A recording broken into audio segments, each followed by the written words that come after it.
అందరికీ నమస్కారం. DST devotional ఫ్యాక్ట్స్కి స్వాగతం. తెలుగువారి మొదటి పండుగ, కొత్త ఏడాదికి నాంది ఉగాది. అసలు ఉగాది అంటే ఏమిటి? ఈ పండుగ వెనుక ఉన్న పురాణ గాథలు ఏంటి?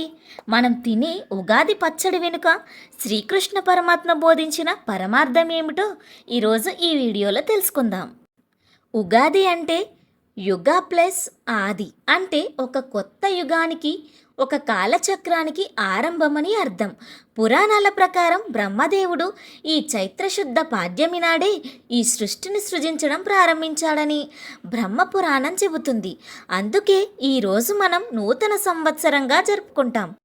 అంతేకాదు, పూర్వం సోమకాసురుడు అనే రాక్షసుడు వేదాలను దొంగిలించినప్పుడు శ్రీ మహావిష్ణువు మత్స్యావతారం ఎత్తి ఆ వేదాలను తిరిగి తెచ్చి జ్ఞానాన్ని కాపాడిన పవిత్రమైన రోజు కూడా ఇదే. ఉగాది అనగానే అందరికీ గుర్తొచ్చేది షడ్రుచుల పచ్చడి. కానీ దీని వెనుక ఒక అద్భుతమైన జీవిత సత్యం దాగి ఉంది.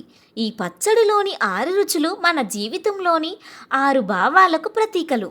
తీపి అంటే బెల్లం, జీవితంలోని సుఖ సంతోషాలు. చేదు, మనం ఎదుర్కొనే కష్టాలు బాధలు. పులుపు, నేర్పుగా పరిష్కరించుకోవాల్సిన చిక్కు సమస్యలు. వగరు, కొత్తగా ఎదురయ్యే సవాళ్ళు. కారం, మనలోని కోపం ఆవేశం. ఉప్పు, జీవితంలో అవసరమైన ఉత్సాహం మరియు భయం. ఈ 6 రుచులను కలిపి తినడం అంటే రాబోయే ఏడాదిలో మనకు ఎదురయ్యే కష్టసుఖాలను సమానంగా స్వీకరిస్తామని భగవంతుని సాక్షిగా సంకల్పం చేసుకోవడం. భగవద్గీతలో శ్రీకృష్ణ పరమాత్మ బోధించిన స్థితప్రజ్ఞతకు ఈ పచ్చడి ఒక చక్కని ఉదాహరణ.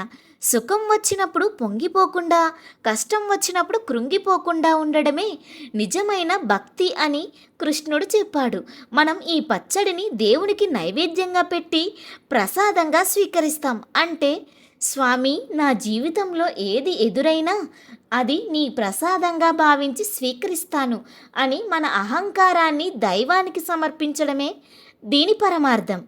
ఈ 2026వ సంవత్సరంలో ఉగాది పండుగ మార్చి 19 గురువారం నాడు వస్తుంది.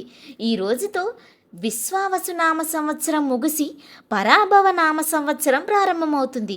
ఈ శుభదినాన పంచాంగ శ్రవణం చేయడం వల్ల గంగానదిలో స్నానం చేసినంత పుణ్యం లభిస్తుందని పెద్దల మాట. చూసారుగా, ఉగాది కేవలం ఒక పండుగ మాత్రమే కాదు, అది ఒక గొప్ప జీవన పాఠం. మరి ఈ ఉగాది విశేషాలు మీకు నచ్చినట్లయితే ఈ వీడియోని లైక్ చేయండి, మీ మిత్రులకు షేర్ చేయండి. మరిన్ని భక్తి సమాచారం కోసం మన డిఎస్టి డివోషనల్ ఫ్యాక్ట్స్ ఛానల్ని సబ్స్క్రైబ్ చేయడం మర్చిపోకండి.